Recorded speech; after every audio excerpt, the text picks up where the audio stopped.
Hello, hello, welcome back to Funnelheads. Now, if I were to ask you a question, what is your favorite cruise of all time? How would you answer that question? Because that's what we're going to be discussing today. Would you break it down to a certain cruise ship, maybe an itinerary, an activity, people that you traveled with or met on your cruise, or any other, number of reasons?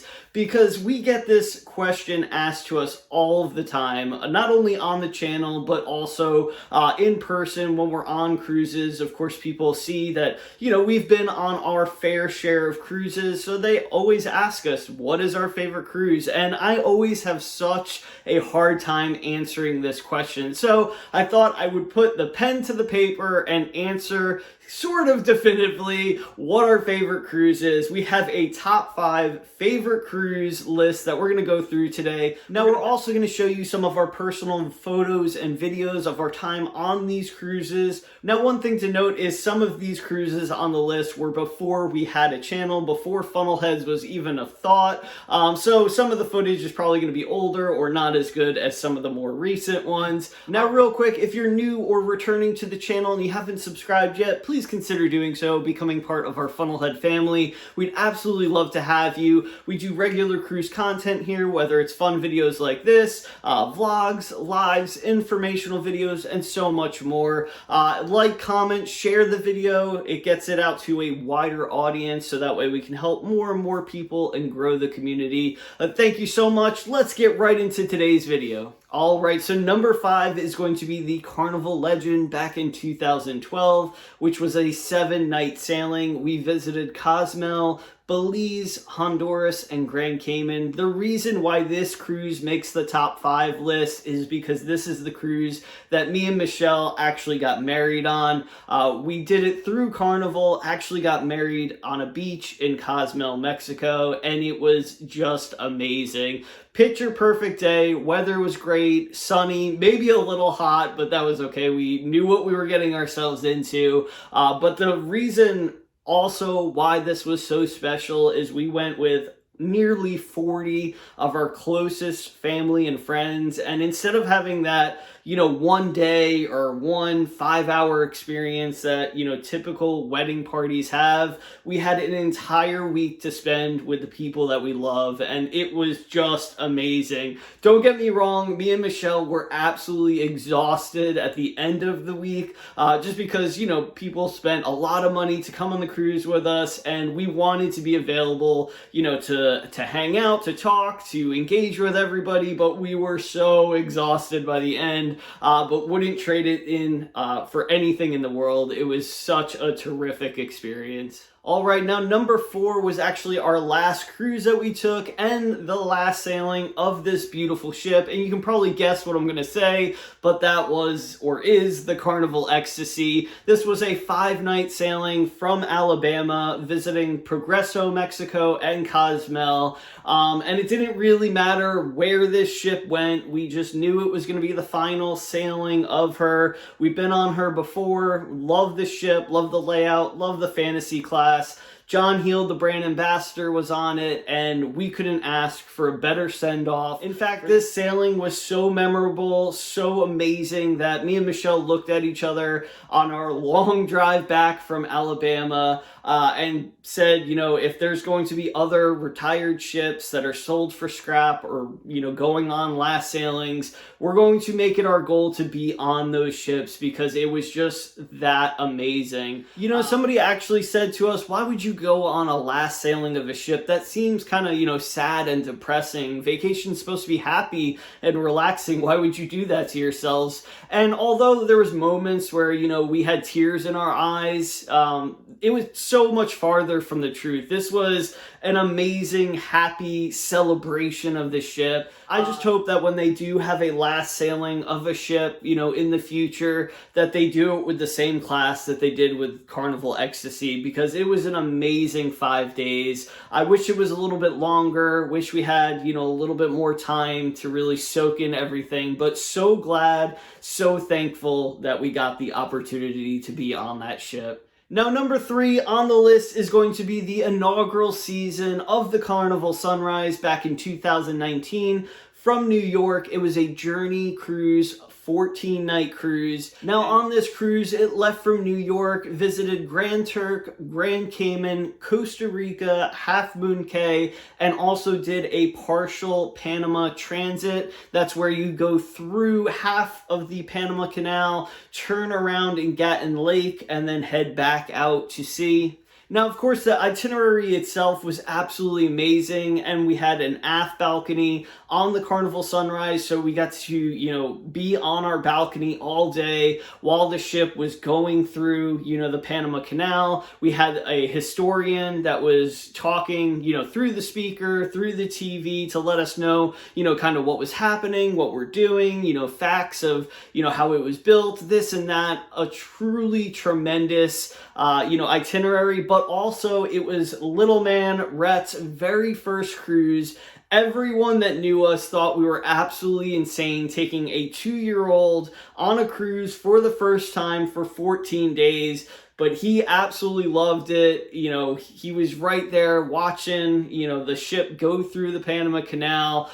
We did, of course, Stingray City and Grand Cayman. So many different cool activities. Dr. Seuss breakfast, Dr. Seuss parade. 14 days with him that young, I will always remember for the rest of my life. What a truly unique experience. And if you've never left from New York on a cruise ship, I highly recommend it. It is so beautiful seeing, of course, the skyscrapers going under the Verrazano Bridge.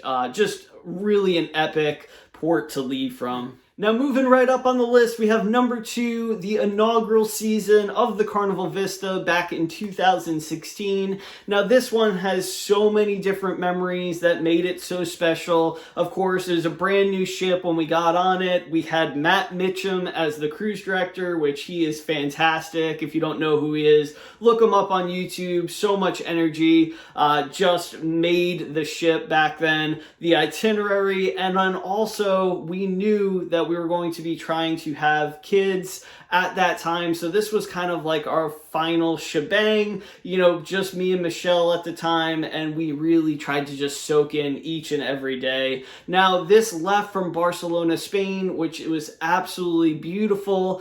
We actually stayed in Barcelona a couple of days before, as well as one day after. Now, some of the places that we visited on this cruise was, of course, Spain, Italy, as well as France. We got to go into the Colosseum, which was absolutely amazing. One of my favorite movies of all time is Gladiator, and it was so cool just to stand inside the Colosseum. I literally got chills throughout my body just, standing in a piece of history like that. Of course, we visited the Leaning Tower of Pisa in Florence. Amalfi Coast was absolutely gorgeous. We actually did a excursion around the coast on a smaller boat. Just breathtakingly beautiful, and just so much more. Every day was packed with, a 6 to 12 hour tour. We woke up real early, got back on the ship real late, so we didn't actually really experience the ship all that much on that cruise because we were so exhausted by the end of the day, but such a memorable cruise that we will never forget. Now, real quick, before we get into our favorite cruise of all time, I want to shout out to others, very similar, both of them, for the same reason. They were both in 2020. We went on the Adventure of the Seas, Royal Caribbean, and then we did a back-to-back Carnival Horizon. We did Adventure of the Seas in July, and then we did the Horizon in August of 2020. And let me tell you, there was no one on these ships. There was times where we would literally, walk and keep walking and not see a single guest for 25, 30 minutes on the ship. We had it basically to ourselves. It was absolutely amazing. Now, of course, some of the food options and entertainment and all that were cut back, but we didn't care. It was like we had our own floating paradise. Very memorable. Of course, we still had all of the testing, the mask wearing, and this and that. So I don't want that back, but I don't think we'll ever get to experience a time where we'll have that few guests on a ship. So just wanted to shout that out real quick. Now, number 1, our favorite cruise of all time so far is going to be, and you probably guessed it, Carnival Miracle, back to back Alaska. It was absolutely the best cruise we have ever done. Now, of course, this is the ship that me and Michelle met on almost 16 years ago at this point. But so all of the nostalgia came to play on it. Not only that, we left from San Francisco, our first time in San Francisco ever. Absolutely beautiful port to leave from, going by Alcatraz, on your right, going under the Golden Gate Bridge. Absolutely epic. And then going to Alaska, you hear people talk about Alaska all the time, how great it is, this and that, but you really don't know how good it is until you get to the Inner Passage and you start, seeing these mountaintops and these beautiful ice caps and, wildlife and smell the pine trees. It's just absolutely amazing. We did some incredible shore excursions and activities. I met some unbelievable people along our way. And even though it ended on a sour note where little man ended up getting, of course, COVID, and me and him had to be quarantined for like the last 4 days of the cruise, it was still the best cruise ever, and I cannot wait to get back to Alaska,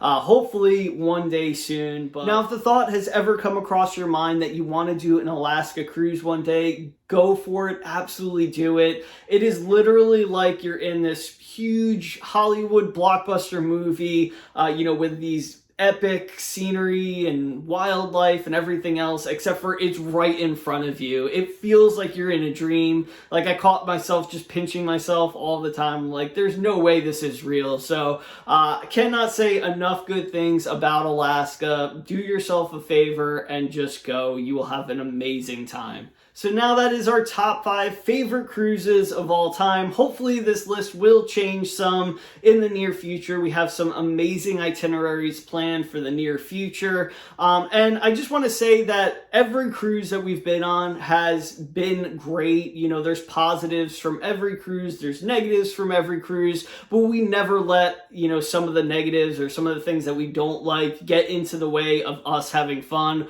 We're on vacation, we're going to make the most of it. So like I said, every cruise throughout the years has been a good cruise, some better than others, and these are just our top 5. But let me know in the comment section below, what is your favorite cruise of all time, and what is a itinerary or cruise ship that you are looking forward to going on the most? Do you have it booked? Are you planning to book it? Let me know. I want to read about it. As always, thank you so much for your continued support. It truly means everything to us. Hopefully, we'll see you right back here in the next video or on a cruise ship one day. Catch you later.